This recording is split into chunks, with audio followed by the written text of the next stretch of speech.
तो चलिए बच्चों, आगे बढ़ते हैं हम लोग और बात करते हैं एक बहुत महत्वपूर्ण प्रश्न की, जो आपकी बोर्ड परीक्षा में पूछा जाता है, जो है क्या, किसी अभिक्रिया के लिए आणविकता तथा अभिक्रिया की कोटि में अंतर।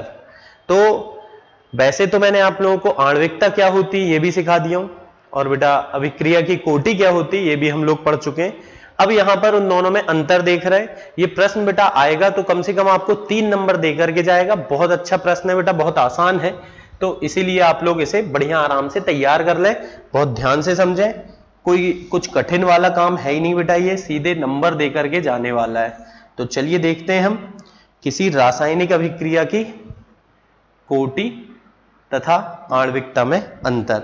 एक तरफ हम क्या लिखेंगे बेटा, आणविकता, आणविकता, और दूसरी तरफ लिखेंगे क्या, अभिक्रिया की कोटि, अभिक्रिया की कोटि। ठीक है।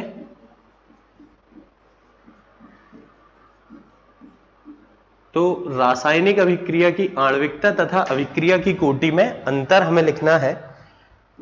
सबसे पहली बात मैंने जो आपको बताया था कि आणविकता जो है यह एक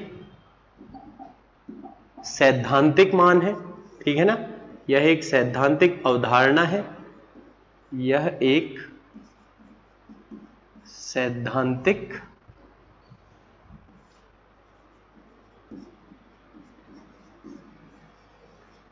अवधारणा है,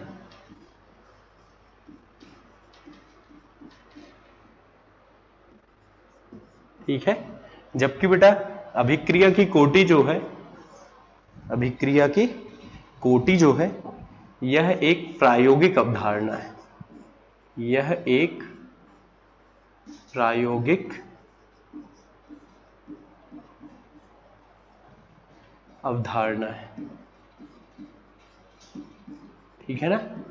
तो पहला पॉइंट तो बहुत आसान कि जो अभिक्रिया की कोटि है एक प्रायोगिक अवधारणा है, जबकि आणविकता एक सैद्धांतिक अवधारणा है। दूसरी बात बेटा, दूसरा पॉइंट मैं लिखूंगा इनकी परिभाषा।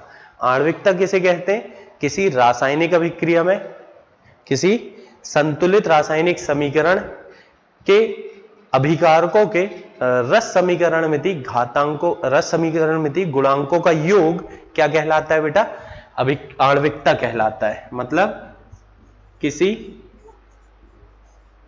संतुलित रासायनिक समीकरण, संतुलित रासायनिक समीकरण, रासायनिक समीकरण में अभिकारकों, अभिकारकों के रस समीकरण मितीय, रस समीकरण मितीय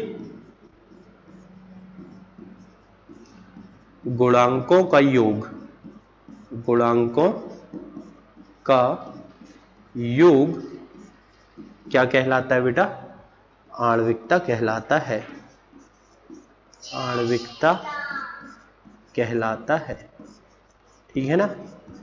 जबकि बेटा अभिक्रिया की कोटि किसे कहते हैं ये भी हमने पढ़ चुका है। अभिक्रिया की कोटि किसी रासायनिक अभिक्रिया के दर नियम लिखते समय जो अभिकारकों के घातांक होते हैं उनका योग क्या कहलाता है बेटा, अभिक्रिया की कोटि कहलाता है। मतलब मैं बोलूंगा किसी रासायनिक अभिक्रिया, रासायनिक अभिक्रिया के दर नियम में उपस्थित अभिकारकों के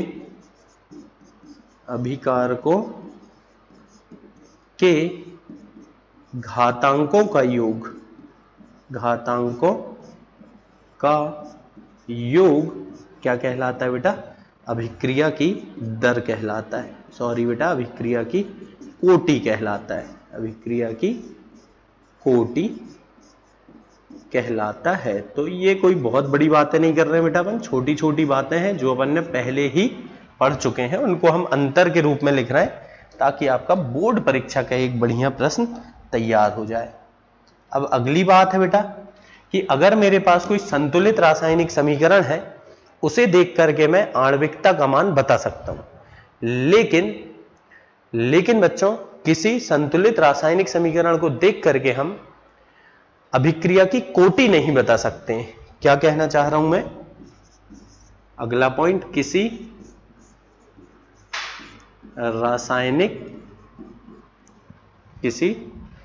संतुलित रासायनिक समीकरण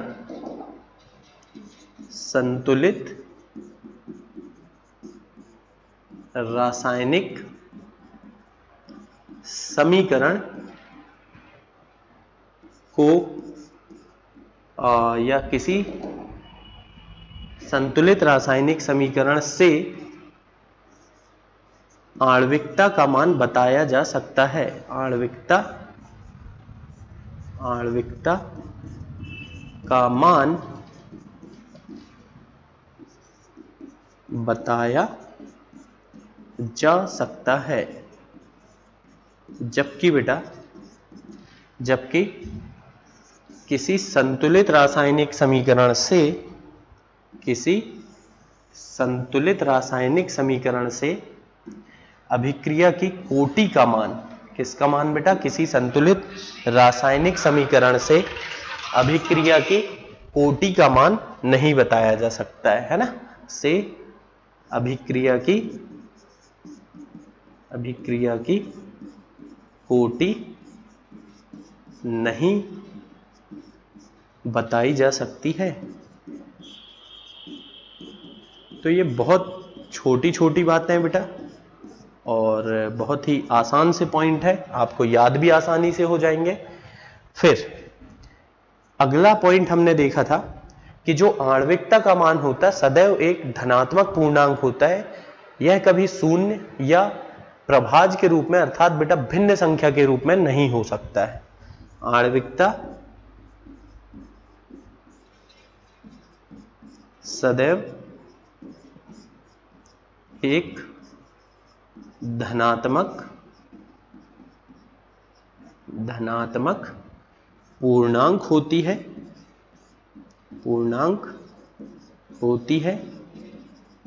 यह शून्य या भिन्न संख्या नहीं होती है। तो ये भी बेटा एक अच्छा पॉइंट है, ध्यान रखें आप लोग, आसान सी बात है। जबकि जो अभिक्रिया की कोटि है,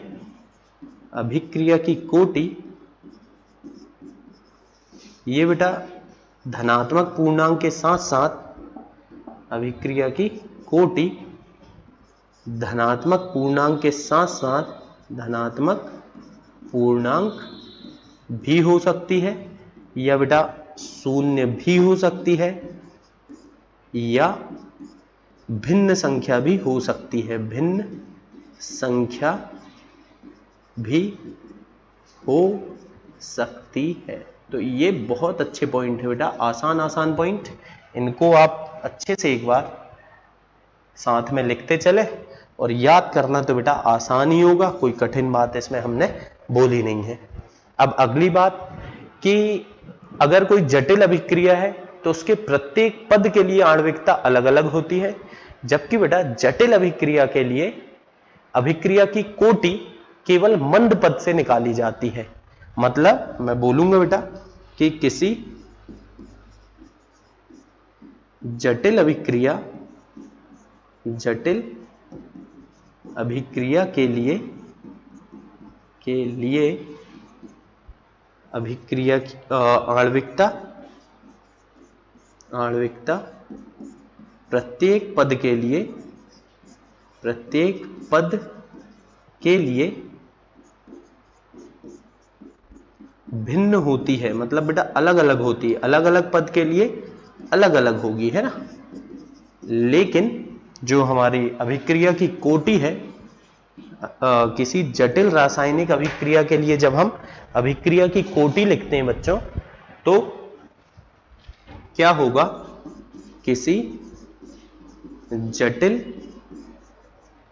रासायनिक अभिक्रिया के लिए अभिक्रिया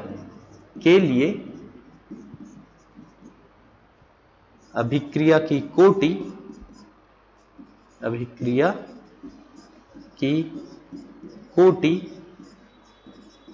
केवल मंद पद के लिए निकाली जाती है, मंद पद के लिए निकाली जाती है। ठीक है ना?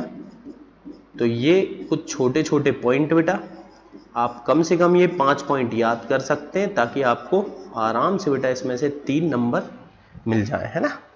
तो ये हमने देखा। एक बार फिर से सारी चीजों को हम समराइज करते हैं। हम देख रहे हैं बेटा यहां पर आणविकता तथा अभिक्रिया की कोटि में अंतर।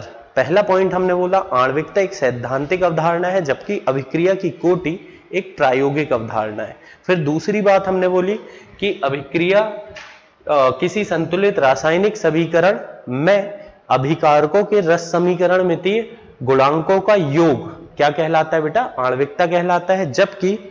जबकि किसी रासायनिक अभिक्रिया में उपस्थित, किसी रासायनिक अभिक्रिया के दर नियम में उपस्थित अभिकारकों की सांद्रता के घातांकों का योग, अभिकारकों के घातांकों का योग लिख गया बेटा, थोड़ा इसको सुधार लें। अभिक्रिया में उपस्थित अभिकारकों की सांद्रताओं के घातांकों का योग, अभिकारकों की सांद्रताओं के घातांकों का योग, अभिकारकों की सांद्रताओं के घातांकों का योग क्या कहलाता है बेटा? अभिक्रिया की कोटि कहलाता है।